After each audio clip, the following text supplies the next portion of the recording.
जगा लो ज्ञान की बाती, रगड़ खा खूब सत्संग की, प्रगट कर ध्यान की ज्योति, अकड़ने का नहीं बंदे, भजन करने का मौका है। गुरु भज लो, गुरु भज लो, गुरु भजने का मौका है। गुरु भज लो, गुरु भज लो, गुरु भजने का मौका है। अभी भज लो, सभी भज लो, अभी भजने का मौका है। मेरे रिश्ते मेरे नाते, मेरे साथी घनेरे हैं। नहीं रिश्ते नहीं नाते, सभी साथी लुटेरे हैं।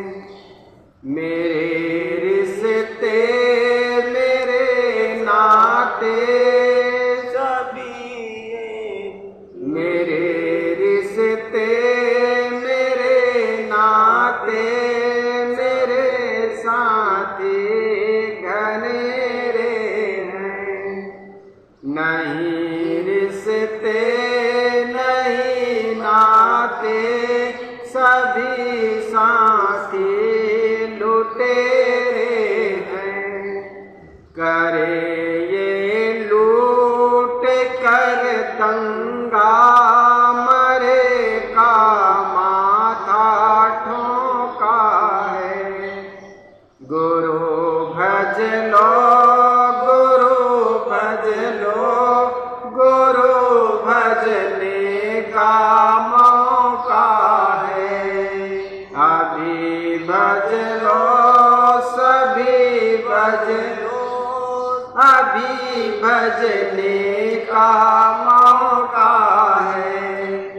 बने रहना सदा ज्ञानी, ये सुन कर संत की वाणी। नहीं बनना कभी कामी, नहीं बनना विषयगामी। नहीं बनना कभी कामी, नहीं बनना विषयगामी। बुझे ना ज्ञान की ज्योति, विषय वायु का झोंका है। गुरु भज लो, गुरु भज लो, गुरु भजने का मौका है। अभी भज लो, सभी भज लो, अभी भजने का मौका है। अभी भज लो, सभी भज लो, अभी भजने का मौका है। गुरु भज लो, गुरु भज लो, गुरु भजने का मौका है। अभी भज लो, सभी भज लो, अभी भजने का मौका है। अभी भजने का मौका है। अभी भजने का मौका है। बोलिए सद्गुरुदेव की, संत समाज की। गांव के चौराहे पर एक कोने में चौरे पर बैठ करके मतलब ऊंचे स्थान पर बैठ करके जीवन भर भीख मांगता रहा। जब उस आदमी मर गया तो लोगों ने सोचा भाई इस आदमी ने यहीं पर बैठ करके जीवन भर भिक्षा मांगा, इसको यहीं पर दफना दिया जाए, यहीं पर इनकी समाधि बनाई जाए। जब समाधि के लिए खोदा गया तो पता चला बहुत से उसमें हीरे मोती और संपदा उसके नीचे गड़ा हुआ था। अब वो संपत्ति को न जानने के कारण वो भिक्षा मांगता रहा जीवन में, है ना, ऐसा होता है। ठीक इसी प्रकार ये मनुष्य देह है, ये मनुष्य देह को अनेक रत्नों का खान है समझो, और मानव तन रूपी ये धन खो जाए अर्थात विस्मृत हो जाए, विषयों के प्रति हम दौड़ते रह जाए, वैसे ही जैसे एक लकड़हारा चंदन के लकड़ी को कोयला बना बना करके बेचता रहा, और एक दिन इत्तेफाक से चंदन की एक छोटी लकड़ी बच गई, जंगल से लेकर के बाजार में बेच रहा था, किसी सेठ की नजर उन पर पड़ गई, ये तो चंदन है, इसकी कीमत तो बहुत ज्यादा है। तो वो तो हाथ मलते रह गए, सरकार मैंने न जाने कितने जंगल को काट करके कोयला बना करके बेच दिया, और एक लकड़ी चंदन की लकड़ी इतनी कीमती होती, उनको पश्चाताप हुआ। ठीक इसी प्रकार जब जवानी चली गई, जवानी रूपी चंदन अब चला जाए और बुढ़ापा आ गया, अब तब पता चला कि अरे वो जवानी तो बड़ी बेशकीमती थी, जिसको हमने विषयों की धारा में बहा दी, विषय की इच्छा की पूर्ति में हमने लगा दिया। तब पता चलता है कितनी बेशकीमती चीज, कितनी बेशकीमती धन हमने खो दिया। लेकिन ऐसा ही होता है, सबके साथ होता है, आपके साथ नहीं। जीवन में जब खो जाता है तभी पता चलता है, कोई भी चीज जब तक होती है उसकी कीमत समझ में आती नहीं, और वही चीज जब चली जाती है ना तब हाथ मल मल के रोते हैं, मलमल के रोना पड़ेगा, है ना। हमारे साथी हो, प्रियजन हो, इसकी कीमत आदमी को समझ में नहीं आता है, वही दूर हो जाते हैं ना तब समझते हैं वो कितनी कीमत की थी, कितनी आवश्यकता थी उनके जीवन में। हमारे घर में पत्नी हो तो पत्नी की कीमत 2 कौड़ी की, और जब पत्नी मायके चली जाए 4 दिन तो पता चलता है हमारे जीवन में उनकी कितनी आवश्यकता थी। इसलिए किसी शायर ने सुंदर कहा, मिल जाए तो मिट्टी है, ना मिले तो सोना। अरे हाँ पलटू, जीवन कहिए सच तो मरना साथ, वैसा कुछ है। दुनिया जिसे कहते हैं मिट्टी का खिलौना है, मिल जाए तो मिट्टी है, ना मिले तो सोना। बहुत से लोगों को हमारे पास जो चीज है वो उनको उपलब्ध नहीं है, लेकिन हमको वो प्राप्त है, वो बिल्कुल बेकीमत की लगती है कि नहीं। सुंदर सत्संग मिल रहा है, मनुष्य तन है, जो भी उम्र में हो, आज हमें सत्संग मिल रहा है।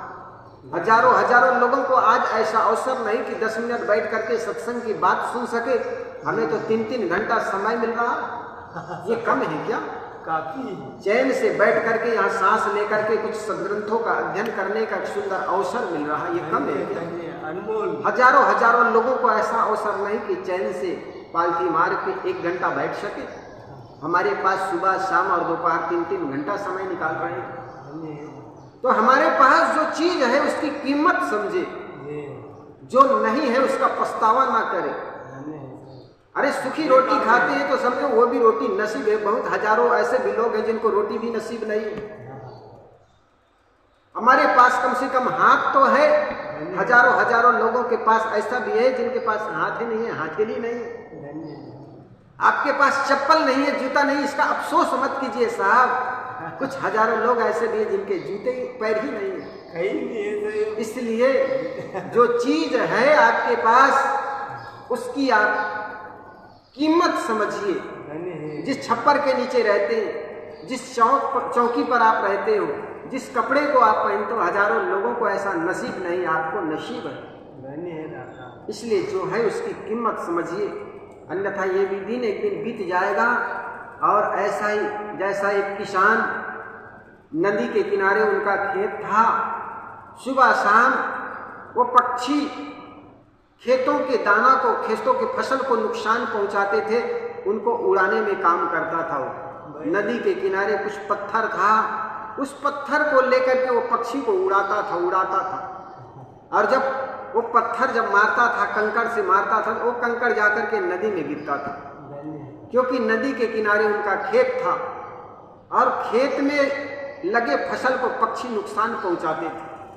तो वो कंकड़ को लेकर के जब भी पक्षी बैठता, कंकड़ से मारता था, पक्षी तो उड़ जाता, कंकड़ नदी में चला जाता। ऐसे करते करते उनके पूरा 4 महीने का फसल काटने का समय आया।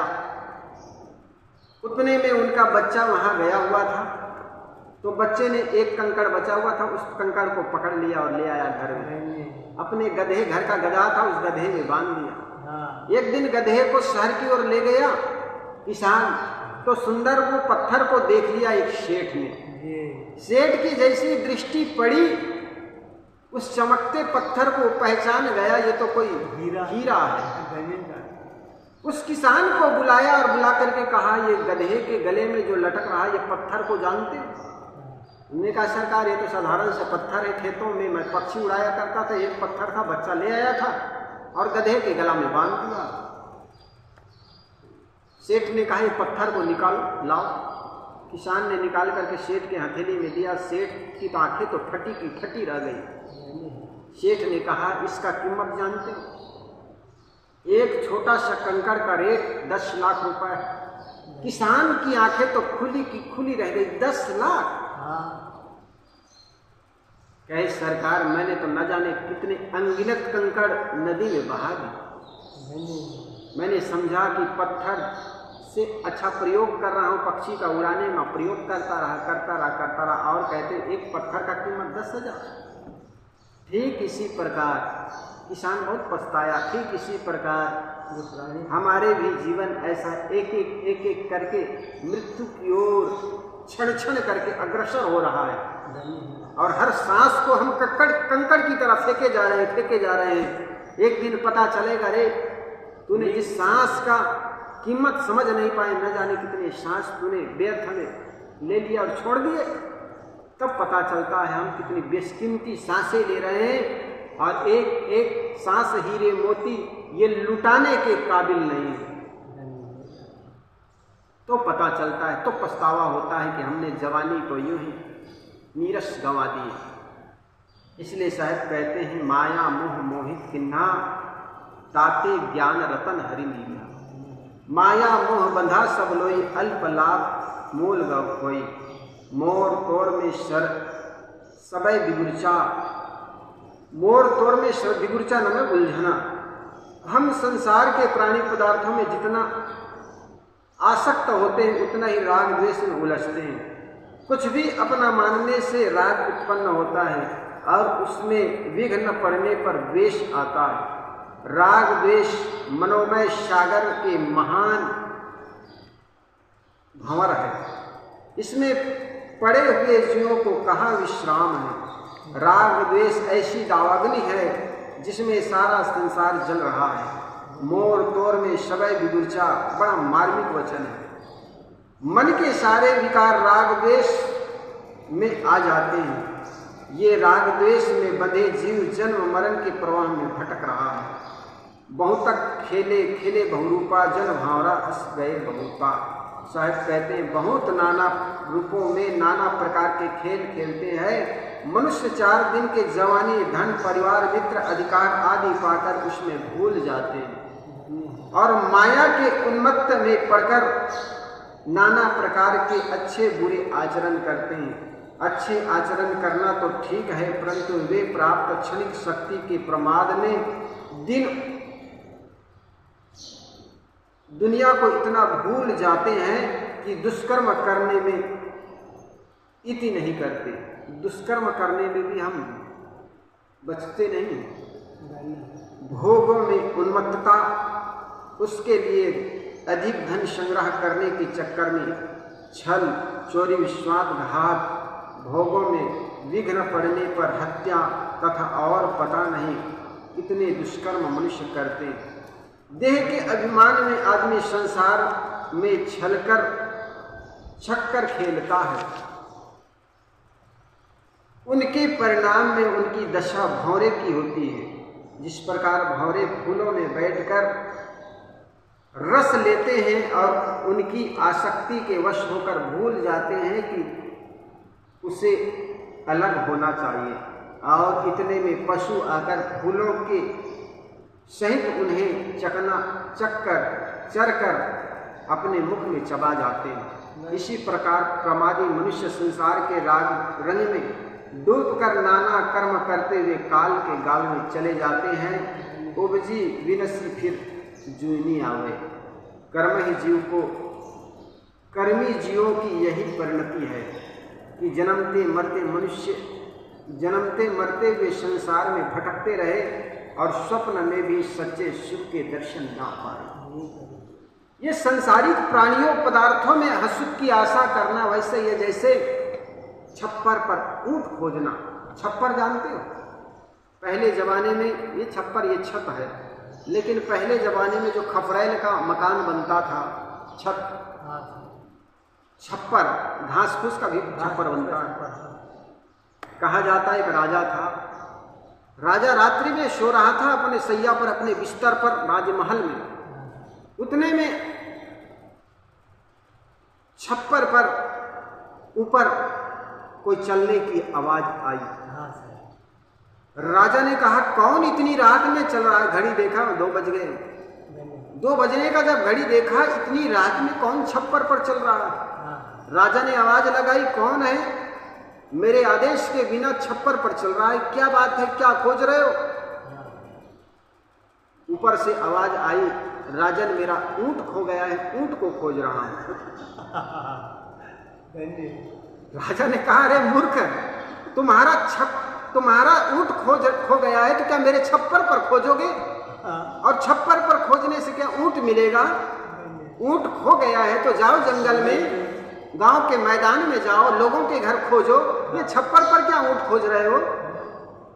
उस व्यक्ति बड़ा चतुर था, कोई सन था, राजा के मन को बदलने के लिए कर रहा था। उन्होंने कहा राजन, जब मैं तुम राज्य में बैठ करके भौतिक सुखों को भोग करके तुम सुख चाहते हो और भौतिक भोगों के बीच में भी तुम्हें सुख मिल सकता है, तो मुझे भी छप्पर पर ऊंट मिल सकता है। राजा को बड़ा ज्ञानी लगा वो आदमी, कोई संत होगा। उन्होंने आकर के देखा तो बाहर निकल करके जैसे देखा अपने छप्पर को, तो आदमी मिला नहीं। और दूसरे दिन तो और बड़ा अद्भुत घटना घटी, राजा भी उस राजमहल को छोड़ करके चला गया, विरक्त हो गए। कहने का मतलब उनको पता चल गया, मुझे वास्तव में उस आदमी ने मेरे को समझाने के लिए एक बहुत बड़ी सीख दे गए, जरूर मेरे को कोई बदलने के लिए आए थे। वास्तव में जब मुझे भोगों के बीच रह करके सुख मिल सकता है तो उनको छप्पर भर ऊंट मिल सकता है, और उनको छप्पर पर ऊंट नहीं मिल सकता तो मुझे भोग चीजों पर भी बैठ करके, इस राजमहल में भी भौतिक संपदा के बीच बैठ करके भी मुझे सुख नहीं मिल सकता है। उन्होंने उस सुख को त्याग दिया और संन्यास ले लिया। संतों के समझाने का अद्भुत तरीका होता है मित्रों।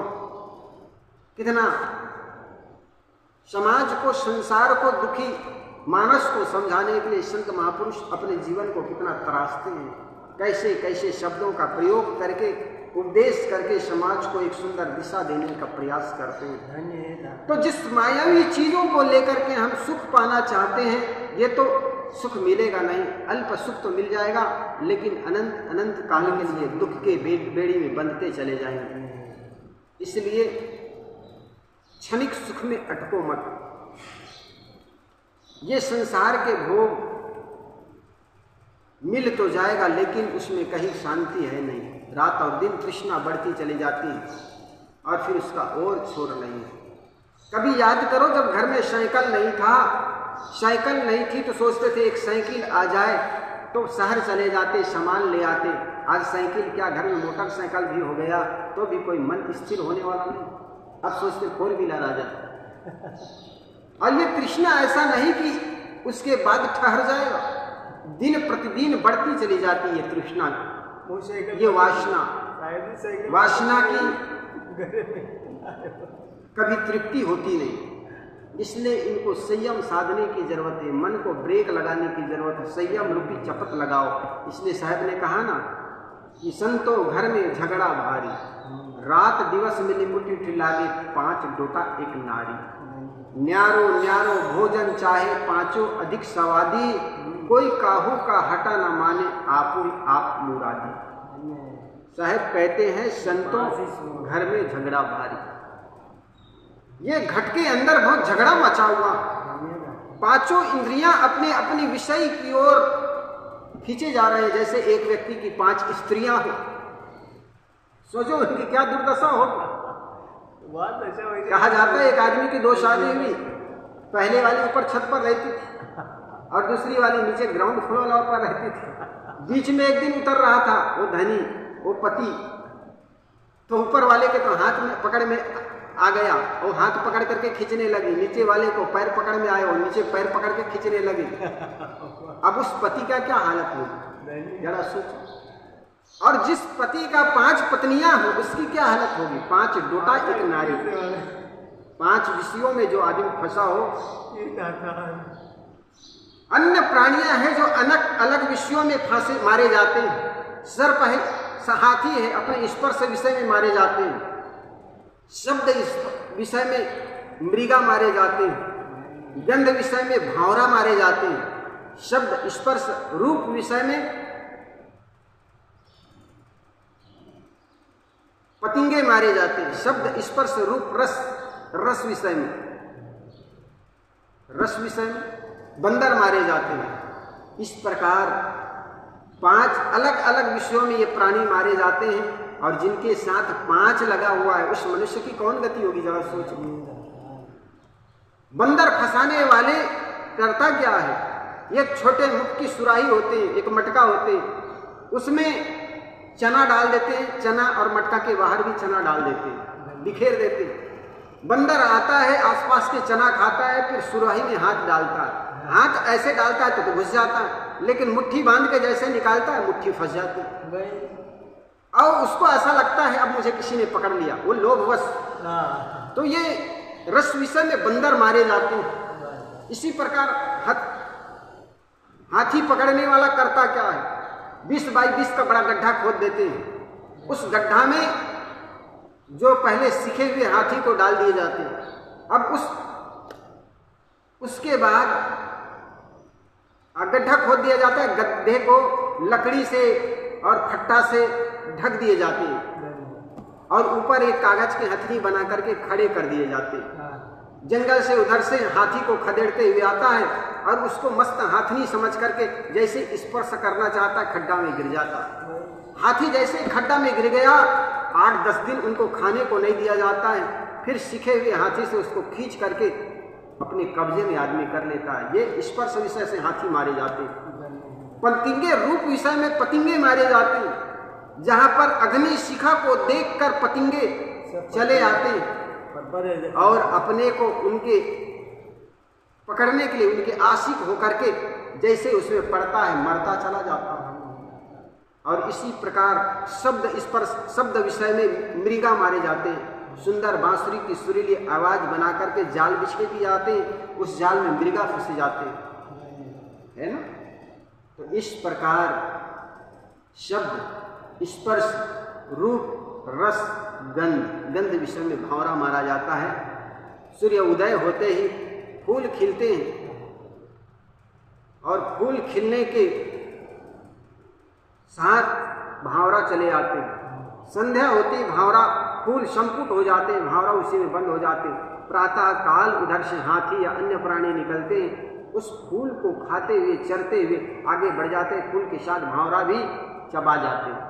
इस प्रकार शब्द स्पर्श रूप रस गंध विषय से अनेक अलग अलग प्राणी मारे जाते हैं, जिनके सांस के 5 विषय उनकी कौन सी गति होगी जरा सोचो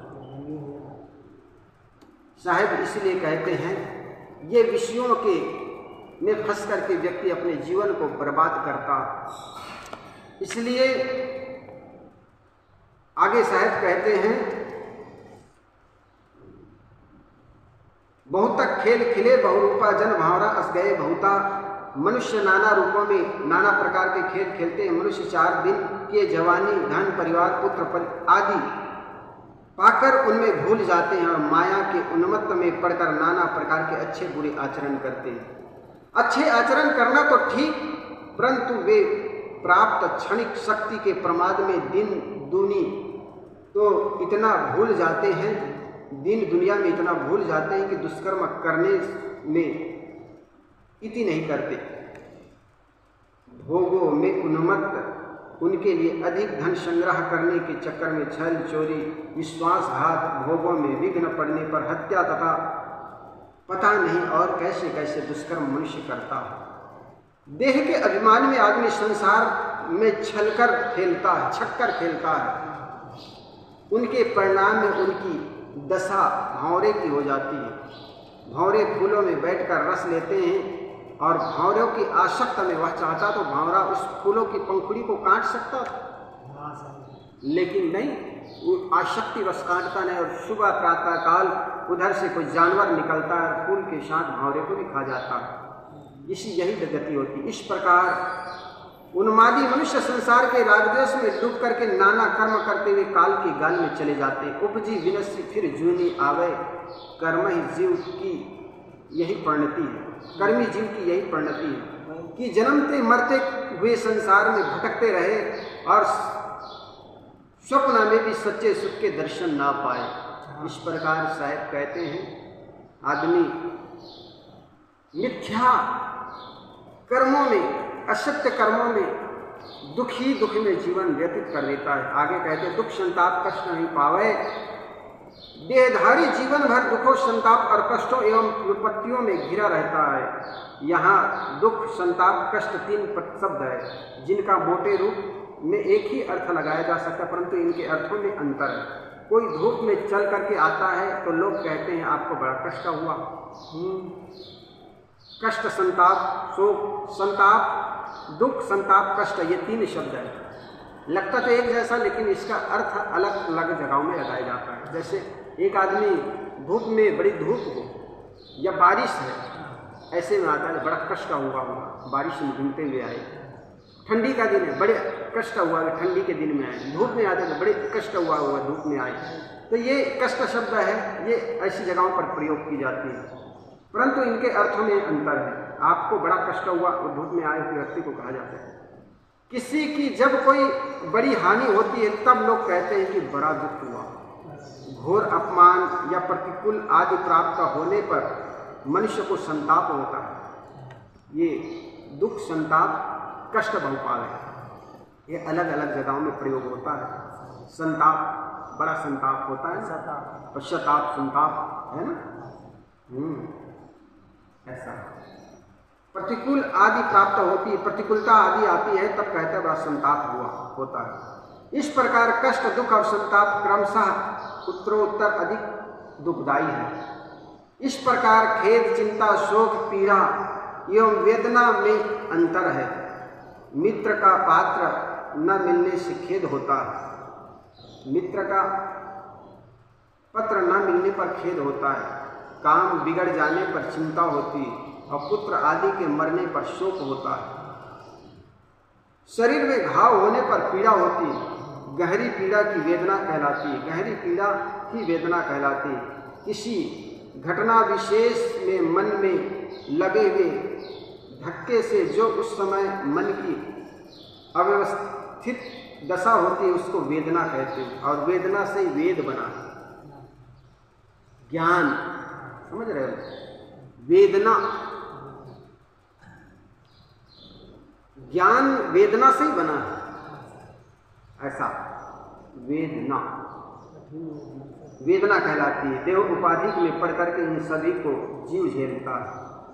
सो न मिला जो जरत बुझावे, शायद कहते हैं मनुष्य के जलते हुए मन को शीतल करने वाला सद्गुरु का ज्ञान है। सो न मिले जो जरत बुझाए, कोई ऐसा नहीं मिला जो जलते हुए को बुझा सके। मनुष्य को जब तक यह नहीं मिलता तब तक जलता रहता है। संसार में दुखों से छुटकारा अन्य जगह कहीं नहीं है। केवल सच्चे सद्गुरु की शरण में ही जीव पूर्ण सुखी हो सकता है। मोर तोर में जरे जग सहारा, इस अर्धाले में भरी हुई व्यंजना अत्यंत मार्गिक है। सारा मानव संसार तो मोर तोर में जल रहा है।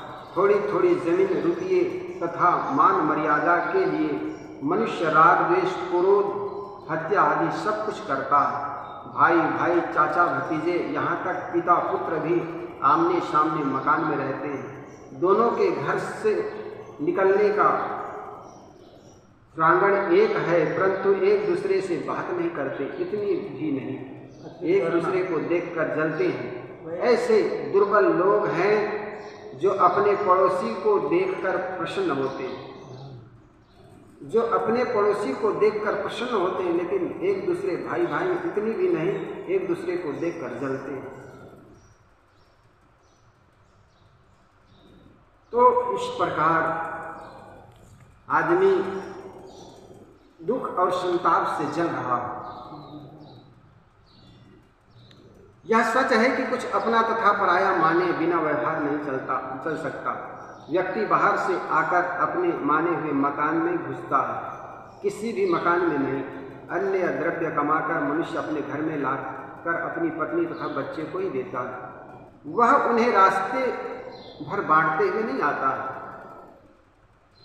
परिवार एवं समाज के कुछ व्यक्तियों के लिए मनुष्य की अपनी जिम्मेदारियां होती हैं। उस जिम्मेदारियों को निभाना बुरी नहीं है, परंतु आदमी जब ममता एवं स्वार्थ में अंधा हो जाता है, तब वह अपने माने हुए परिवार एवं स्वार्थ के लिए दूसरे के हक को मारता है। वह दूसरे के धन, जमीन, मकान एवं अन्य चीजों को दबाकर तड़पता तथा उनके लिए पता नहीं कौन कौन अधर्म करता है, और इस सब को लेकर वह अपने मन में स्थायी राग द्वेष की आग सुलगाए रखता है। दृढ़ स्वार्थ झूठा अहंकार। सद्गुरु कबीर कहते हैं कि अविवेकपूर्ण स्वार्थ को धिक्कार है। यह भी सच है कि स्वार्थ सारे संसार को है। स्वार्थ का काम किए बिना भी नहीं चल सकता। खाना पीना, पहनना, ओढ़ना, आवास, निवास, बहुत सारे स्वार्थ हैं जो ज्ञानी व्यक्ति को भी आवश्यक है, परंतु यह स्वार्थ विवेकपूर्ण तथा मानवीय होना चाहिए। मनुष्य के बीच में खाने के लिए रोटी रख दी जाए तो वह बांट कर खाते हैं, और कुत्ते के बीच अगर रोटी रख दी जाती है तब वे आपस में लड़ करके मर जाते हैं और लड़ते लड़ते खाते हैं। यदि आदमी की लड़कर अपना स्वार्थ सिद्ध करता है तो वह पशु और मनुष्य में क्या अंतर रह गया? बांट कर खाना मनाता है। कुत्तों का इसलिए कहा जो आप कर चरे मानुष वृत्ति कहते हैं, जो औरों के लिए मरे उसे मानुष वृत्ति कहते हैं, जो आपको चरे पशु वृत्ति उसको कहते हैं। एक गाय बैल हो दो, रात में अगर खुल जाए तो एक बैल खुल जाने पर वह खेतों में जाकर के पेट भर चर करके आ जाता है, उसको अपने मित्र बैल के लिए कोई चिंता नहीं करेगा। लेकिन इंसान है, अपने तो चिंता करेगा, साथ साथ अपने परिवार के लिए, अपने साथी के लिए, अपने पुत्र के लिए भी चिंता करता, अपने समाज के लिए चिंता करता। तो इसी को कहते हैं जो आपको चरे पशु वृत्ति उसे कहते हैं, जो औरों के लिए मरे मनुष्य वृत्ति उसे कहते हैं, है ना?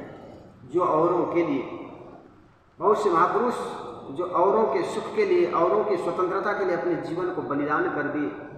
वीर भगत सिंह, जिन्होंने 23 वर्ष की भरी जवानी में, जिस समय लड़के फेसबुक और ट्विटर में, व्हाट्सएप में अपना समय बर्बाद कर रहे हैं, ऐसे समय में उन्होंने अपने जीवन को, हिंदुस्तान को स्वतंत्र करने में फांसी के तख्ते पर हंसते हंसते चले गए। भगत सिंह, सुखदेव, राजगुरु, इन 3 महापुरुष बहुत हल्के उम्र में चले गए। तो कहने का मतलब जो औरों के लिए मरे मानुष वृत्ति उसे कहते हैं। केवल व्यवहार को संपादित करने के लिए अपना पराया मानना ठीक है, अन्यथा क्या क्या अपना क्या पराया। यह सब देह रहते बदलते तथा विनष्टे रहते हैं, और देह छूट जाने पर तो अपने माने हुए सारे पदार्थ के लिए आकाश कुसुम के समान हो जाते हैं। जिस संसार में हमें शरीर की ही छोड़ करके आजकल में सदा के लिए चले जाना है, वहाँ पर का अहंकार करना कितना घोर मूर्ता है।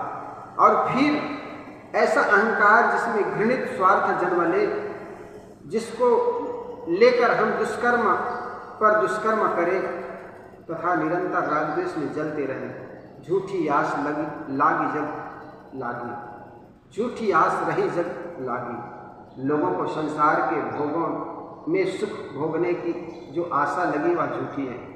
मैथुन, मोह, ममता, स्वाद, गंध, स्पर्श, रूप, इस प्रकार जो झूठी वासना की पूर्ति में शब्द, स्पर्श, रूप, रस, गंध, शब्द, स्त्री, पति, पुत्र, धन, भवन, सम्मान आदि से तृप्त पाने की आशा घोर मूर्खता। एक लटका और एक धोबी का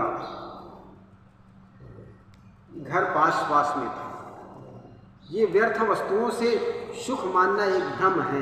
वो कैसा भ्रम है? एक नट का घर और एक धोबी का घर आस पास में था। एक बार क्या हुआ, नट का गधा और धोबी का गधा दोनों मिल गए। मिलता कब है? जब तीज त्योहार होता है तब आदमी मिलता है, न तो अपने अपने काम में जाता है। तो आज कोई तीज त्योहार रहा होगा, नट के गधा और धोबी का गधा दोनों छुट्टी मिली, मैदान पर चल रहे थे, अपने मौज में रहे होंगे। एक दिन तो जो नट के गधा है उनको धोबी का गधा कहता है, यार तुम कैसे पतले दुबले हो, क्या बात है? आखिर हम दोनों काम करते हैं, मैं भी काम करता हूं, तुम भी काम करते हो, लेकिन तुम पतले दुबले कैसे?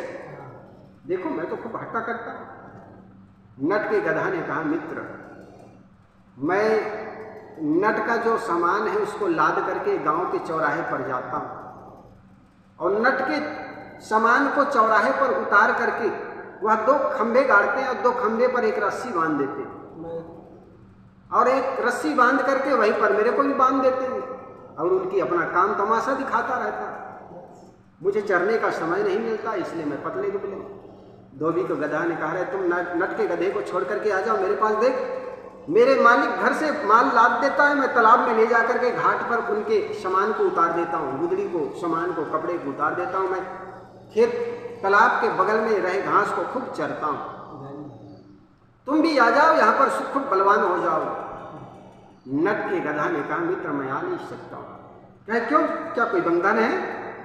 कहे बंधन तो नहीं मित्र, लेकिन एक मन में आस है, झूठी आस लाग जब रही। तो कौन सी आशा भैया? गधे ने कहा, कौन सी आशा? कहे देख 2 रस्सी बांध करके अपनी लड़की को उस रस्सी में चलने के लिए कहता है कि तू इस रस्सी में चल। लड़की जब चलने लगती है ना, तो नट कहता है, देख हरामजादी, अगर इस रस्सी से तू गिर गई तो मैं ये गधा से तुम्हारी शादी कर दूंगा। ये नट कहता। और इसी आशा में मैं सोचता हूं कि कभी तो हरामजादी जमीन पर गिरेगी और गिर जाएगी तो निश्चित जानिए कि नट इससे शादी मेरी कर देगी। यही आशा है की आशा। धोबी के गधा ने कहा, रे मूर्ख, एक तो पहली बात गिर जाए तो नट उनसे तुम्हारी शादी करेगा नहीं, ये झूठी आशा है। और दूसरी बात, वो नट की लड़की गिरेगी नहीं, क्योंकि वो तो अभ्यासी है, गिरेगी नहीं।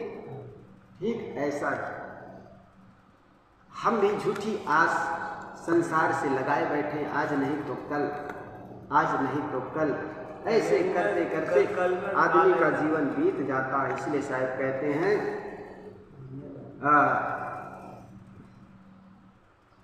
इनते भाग्य बहुरी पुनि आगी। संसार के भोगों से, प्राणी पदार्थ है, मान सम्मान से चिंतारत एवं नित्य तृप्ति की आशा करना नट के गधे की आशा चरितार्थ करना है। सद्गुरु कहते हैं, झूठी आस रही जग लागी। जगत के भोगों में तृप्त की आशा करना झूठी अवधारणा है। इनते भाग्य बहुरी पुनि आगी। इस अर्धाली में एक सूक्ष्म दिशा के लिए व्यंजन है। साहिब कहते हैं व्यंजना है। सद्गुरु कहते हैं कि कितने ऐसे लोग होते हैं जो संसार के भोगों को छोड़ देते हैं, जहाँ तक घर परिवार से भागकर साधु सन्यासी हो जाते हैं। परंतु यदि साधु सन्यासी, मुल्ला, पंडित, ज्ञानी, योगी आदि का धार्मिक आध्यात्मिक जामा पहनकर भी सांप्रदायिक की आग में जलते रहते हैं, तो बात घूम फिर कर वही हुई।